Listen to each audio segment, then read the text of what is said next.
In this video on engineering mechanics, we are going to learn resultant of planar forces. So let us try to find out a resultant of a coplanar concurrent force system.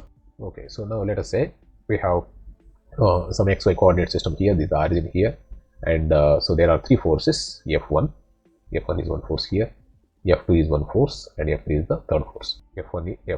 So there are three forces, F1, F2, F3 acting as shown in the xy plane. So that's why they are called planar forces, because z direction is exactly perpendicular to the paper. So what we are trying to do, we are trying to find out what is the resultant of these three forces.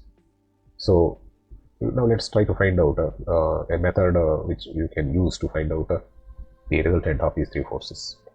Earlier we studied parallelogram law. So because we have three forces, we can pick any two forces, right? And we can find out the resultant of those two forces, and we are calling that as R1. So let us say, then once you get this R1, and there is a third force available, and this R1 and the third force can be clubbed together, combined to get the resultant force R. Okay, so now we can see in this diagram, first F1 and F3 are combined. F1 and F3, where is F1? So F1 is here actually, and in the second diagram, so same thing we have taken. This is F1 in the red color, and F3 is in this green color. Okay, same force is represented here, same diagram, just copied and pasted here. So this is F1 here and F3 here, and we can construct a parallelogram using F1 and F3 as sides. So you can clearly see F1 and F3 are the sides of the parallelogram. And now the diagonal of the parallelogram we can easily mark, and that we call it as R1. So that is R1 is the resultant force of F1 and F3. How we obtained it? We have drawn a parallelogram using F1 and F3 as sides, and then we got the diagonal of the parallelogram, that is R1. That is R1 is the resultant force of F1 and F3. Now let us take R1 as one side of parallelogram and F2 as the second side of the parallelogram. Now again we can construct a parallelogram. Now let us say this is R1 here, and then we have F2 here, and we can construct a parallelogram using these two forces. But obviously we can find out what is the diagonal of this parallelogram, second parallelogram, and we are calling it as R. So that means the resultant force of F2 and R1 is capital R. This is the resultant of the three force system shown in figure. This is how we can find out the resultant of any number of forces that are acting in a plane. And why we are calling it as concurrent forces? All these forces are they are joining at this origin, so they are passing through a point. That's why they are called concurrent forces. And coplanar means all forces are acting in the xy plane only. That's why they are called coplanar forces. So coplanar concurrent forces. Now there is another way of doing the same solution, getting the same solution. So because these three vectors that are representing the forces can be thought of as free vectors. Earlier we learned that free vectors can be moved in the space from one place to another place easily. So that's why we can just move the free vectors from one place to another place. So what we are going to do, for example, let us fix F1 here, and F2 treat that as a free vector. So we will cut this F2 from here and attach somewhere here, right? So this is F2. So same thing we have done here. So you can see this yellow colored vector is F2. Similarly, if cut F3 and paste it to the end of F2. So that's what we have done. This green colored vector is F3. So we have F1, F2, F3. So for F1, this is the starting point or tail. For F3, this is the end point. Okay, then you just join the starting point of the F1 first force vector, end point of the last force vector, or head of the last force vector, that is F3, is the point.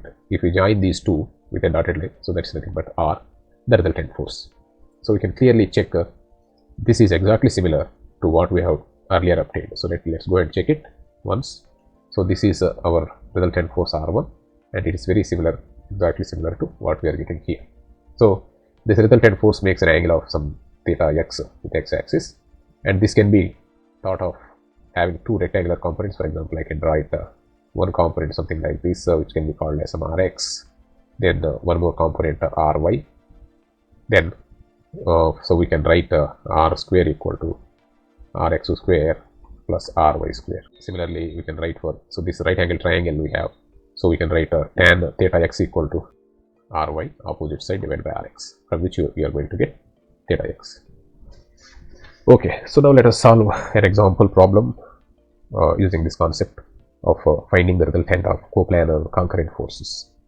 Right, so what is the problem? Find out the resultant force of the forces shown below. So there are 4 forces given in xy plane.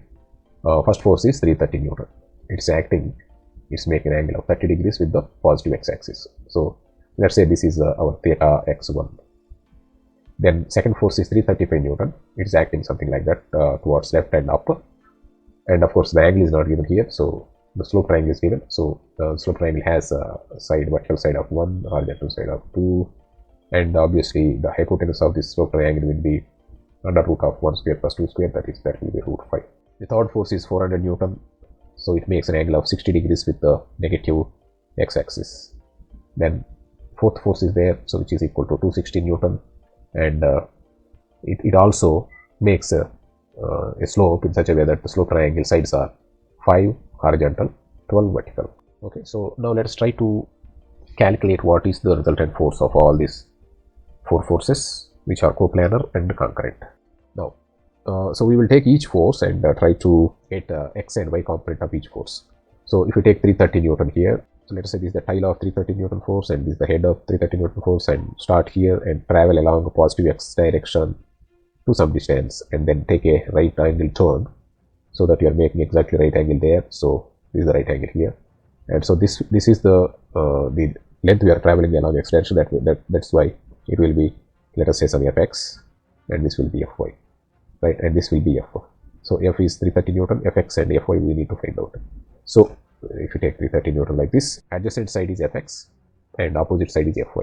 That's why from trigonometry you can write fx equal to f cos 30. So that is 330 cos 30, and because it is acting in the positive x direction, so that is positive. Similarly, we can have y component, so that will be so this 330 Newton sin 30, because it is opposite side sin 30, and it is pointing upward, so that's why it is also positive. Next, let's look at the second force. So this is 335 Newton here, and this x component will be, now here we are going to use a slope triangle, and to find out the slope triangle, so let us try. So this is the starting point of this 335 Newton, end point or tail and head. Now start here and go to the head of this vector by traveling x direction distance and y direction distance. So I'm traveling like this and then moving up, and the grid here clearly shows where you have to stop and go up. So this will be our x component and this will be our y component. So let's say this is some px and this is some py, and this is p is 335 Newton, let's say. Now, so there are 2 similar triangles. One is this bigger triangle whose sides are px, py and p, and smaller triangle, the sides of which are 1, 2 and root 5. Now we can write px by 2 will be equal to p by root 5, from which we will be calculating px equal to 2 by root 5 into p. So that is 2 by root 5 into p, that is 335 Newton. And of course, we can see here the px is in the negative x direction, that's why it's negative. Similarly, y component will be, so py by 1 will be equal to p by root 5. So py will be equal to, because this is 1, it will be p by root 5. So p by root 5, so p is 335, so 335 into 1 by root 5. So, and because it is upward, it is in the positive y direction, so it is positive. Okay, now let us make the components of this 400 Newton force. So again, let us start here. There is the tail of the force here, 400 Newton. Then stop here, go down, and so this will be our, let us say, some qx, and this is qy. So qx is adjacent, so it is adjacent to this angle 60. Qy is opposite. So accordingly, you can write qx will be equal to q cos 60. So that is 400 cos 60, and it is pointing in the negative x direction. So that's why it's negative side. Y component will be again downward like this, and it's opposite side. So this 60 is here. This is the opposite side. That's why it will be 400 sin 60, and because it's pointing downward, so it is also negative. Similarly, the last force is 260 Newton, and so again the concept of slope triangle, and we can use to find out the components. So x component will be equal to 260 by into 5 by 13. So in this slope triangle, this is 5, this is 12, and this will be 13 under root of 5 square plus 12 square. So that is 169, and so root is 13. Then so let us say this is some T, force T is 260 Newton. So then so we can have components along x direction and y direction. So this is the force T, which is equal to 260 Newton. Now we can start at the tail of this force and travel towards head of the force. So let's go like this and go down like that. So this will be our Tx and this will be Ty. This Tx is parallel to 5 of the slope triangle, Ty is parallel to the 12 of the slope triangle, and this 260 is parallel to the 13 of the slope triangle, and from which you can easily calculate x component is 260 into 5 by 13. X component is in the positive x direction and y component is in the negative y direction, that is why negative. So then we can calculate all these values. So for example, 330 sin 30 is 165. So you can calculate, evaluate it and keep it ready. Then we can add all those components in the which are acting in the x direction. So x direction components are 330 cos 30 minus 335 into 2 by root 5, 400 cos 60, 260 into 5 by 13. So these are the components, and if you evaluate it, so it becomes minus 113.84. Similarly, sigma y you can find out. So sigma y is 330 sin 30 plus 335 into 1 by root 5 minus 400 sin 60 minus 260 into 12 by root 13. So all these signs we have written in the previous slide. So all signs are very clearly we have taken, and so accordingly it is an algebraic summation. So x component is negative, so minus 113.84 Newton. Y component is also negative, minus 217.59 Newton. And if you want to find out what is the resultant force, just take the square root of x component square plus y component square, and it comes to be 294.48 Newton. Then so resultant so what is the direction of this? So this is the magnitude. So in the force vectors, this is the magnitude. Now x component is negative, means it is moving something like that. Y component is also negative, means it's moving something like that. So the final resultant will be from the tail of the x component and tip of the y component, rx and ry.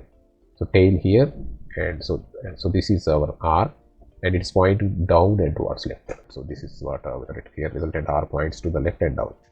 Now how much inclination it makes with the x-axis? So we can easily find out by taking the tan value of, let's say, some theta x here, or theta. So theta equal to tan inverse of opposite divided by adjacent ry by rx. And you need not consider the signs. You can directly take whatever absolute values are there. So if you insert, and you can easily find out theta equal to 67.26. That means this resultant force, when you find out, actually makes an angle of this 67.26 from negative x-axis. Let us say it is 67. So it may be coming something like this. 67 degrees, and so it may be something like this. So this is the resultant force r, and it makes an angle of 67.26 with the negative x-axis, theta or theta x.